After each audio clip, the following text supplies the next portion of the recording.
Yeah. I was actually teaching about, it's kind of, I guess you could call it doing real life hybrid animals with No way. yeah, with BT crops. Do you know about BT crops? Like genetically modified crops? Yeah. Yeah. I don't know if they don't call them over there, but over here we call them GMO crops. Yeah. Yeah, same kind of thing. And so in the lecture that I was teaching, I was going into how they made like BT corn, how it is, and what they do is they take a gene from Bacillus thuringiensis, it's like this bacteria, and they take out from that bacteria a gene that codes for something called a cry protein. It's like this insecticidal chemical that the bacteria produces to kill insects.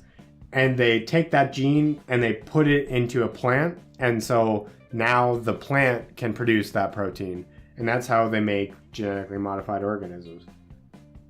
Yeah, that's awesome. I remember back when I was younger and still obsessed with genetic engineering, I did a project, like a report on all that Nice. stuff. Yeah. Yeah, it's They like made, like, it's really cool to this learn about. cabbage or something. Oh, nice. Yeah, there's a lot. Like they do it with a lot of things now. They like try and like not necessarily insert genes, but just take out bits and pieces of genome that aren't really that useful. Yeah. And one of the ways that they do it that's really beneficial is a lot of the plants that we use as food actually have genes that naturally code for like insecticidal chemicals and stuff. Because in the wild, the plant. Activated? No, they are. The plants need to naturally get rid of insect pests, right? Yeah. So, like, they'll produce these chemicals on their own, but if we breed them to be edible for us, sometimes it doesn't work out, and even if the fruiting body, like in strawberries or cherries or something like that, becomes bigger, sometimes they can produce enough of the chemical that it becomes toxic to us. Oh.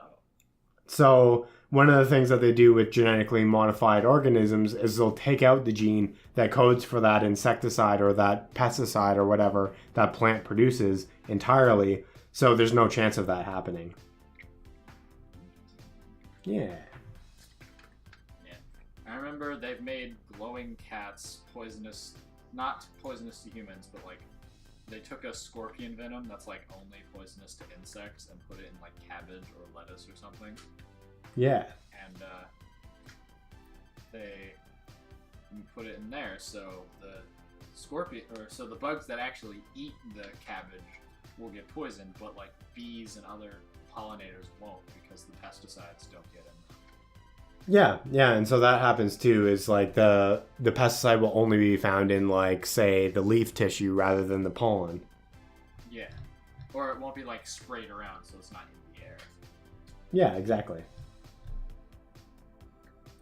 It's weird that people always make a big fuss about GMO stuff, but really the stuff that's bad for you is the stuff that the GMO stuff is trying to get rid of. Yeah, no, it's true. And like it's kind of silly. Like a lot of people have a lot of issue. They say that they want organic stuff. Yeah.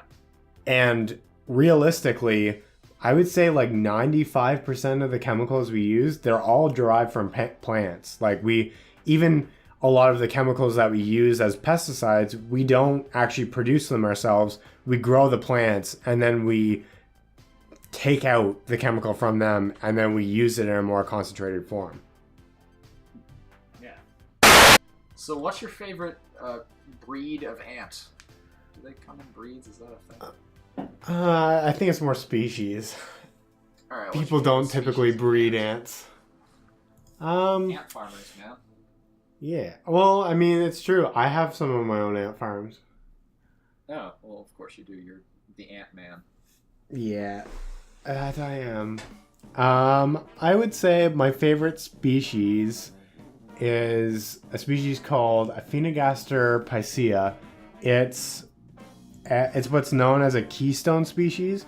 So it does a significant amount of service within an ecosystem, and that kind of just means that they provide a role that is outweighed by the biomass that they represent within a given ecosystem or something like that. And what these ants do is they actually plant plants. So they'll in a forest, especially after disturbance. So like if we clear cut a forest or something, they'll go throughout the ground and the landscape, and they'll grab all of the seeds that they can find, and then they'll plant them inside their nest and help them grow. Whoa, so they're like farm ants. Yeah, they're like little gardeners. And I mean, so the benefit to them for doing that is that they get the seed resources back because they can actually feed on the seeds, or they feed on like the pollen and the nectar and stuff from these plants. So they get to have that as a resource after they've planted these trees or planted these plants. And it also just like, it helps to create a better habitat for them, or a better nesting substrate for them. They'll use the roots of the plants in their nests and that kind of thing to make them stronger. That's good. But yeah, an interesting thing we learned about ants whilst a group of people was totally was totally not disturbing the local ant environment that is now our volleyball field. Ow, ow, ow, ow, ow, ow, jump for the weapon. Someone hit it with like a metal pole, because that's just something we have lying around for reasons.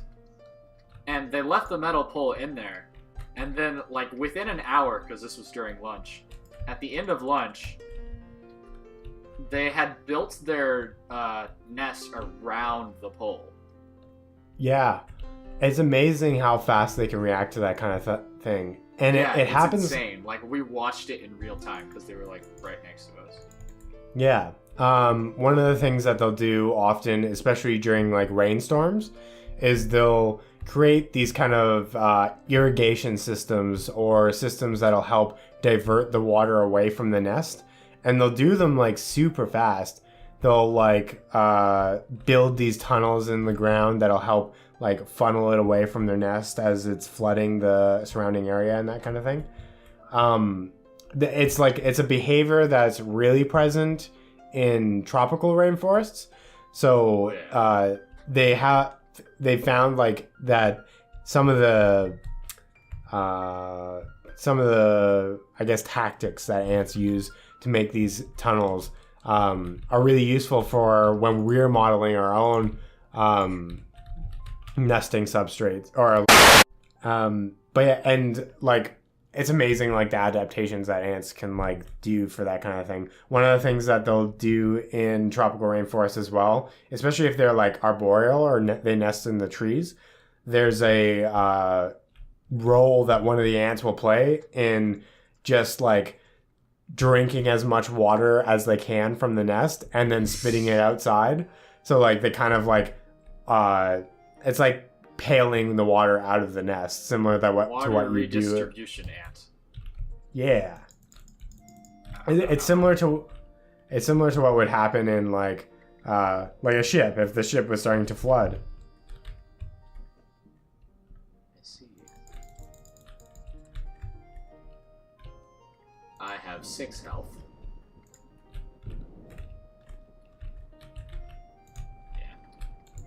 You know what's funny?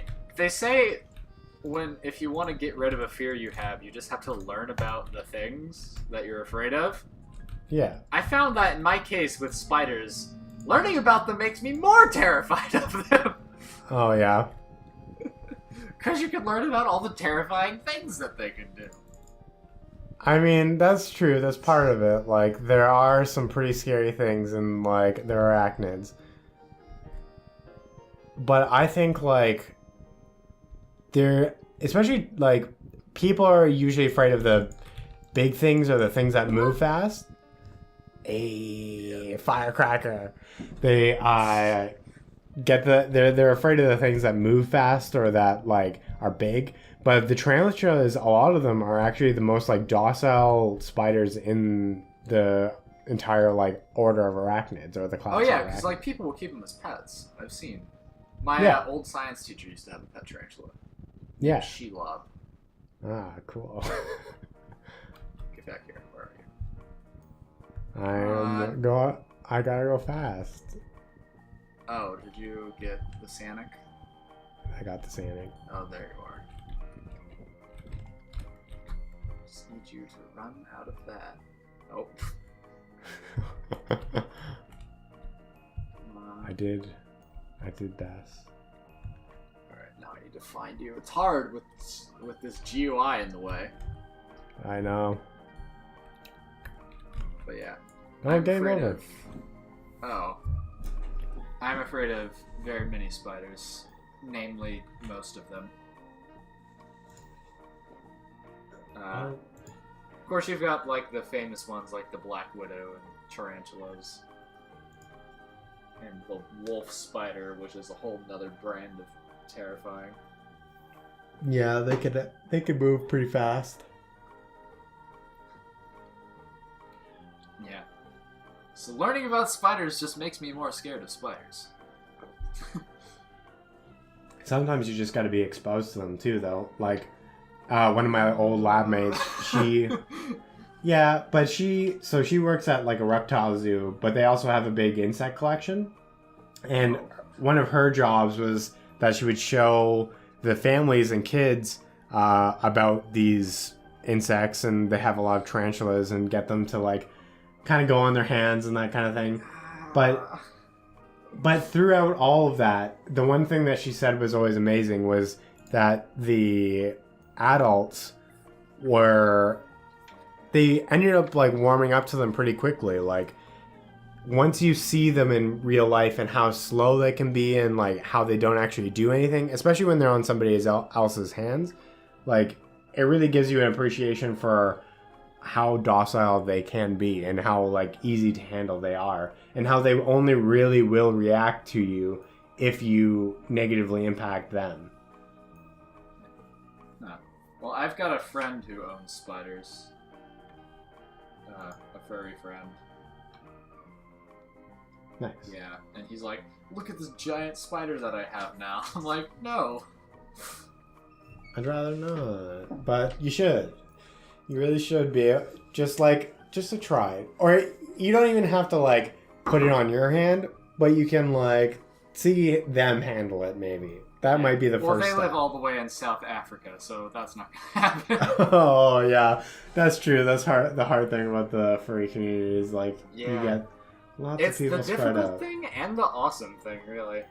No, it's true. You do get exposed to a lot of people. Like, yeah, you make friends all my over partner. the world.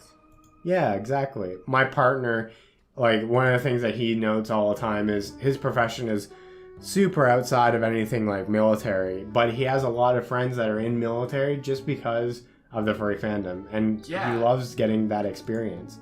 It's really interesting how there's a lot of military furries. Yeah. Like, Mark Sparks is a famous one. My friend who lives in South Africa is also one.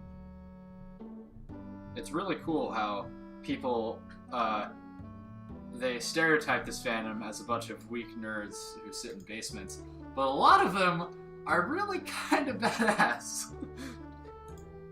There's a bunch in the military. There's, I know a police officer. I know there's one guy who's like a nuclear physicist. Oh, wow. That's really cool. The furry cool. fandom contains some very amazing individuals. Yeah, it really does. It really does. Yeah. Much like the animal kingdom that we are posing as. Yeah. No, and that's true too. Like, reflects the incredible diversity of the things that we love. Yeah. It's very interesting how that was all worked out.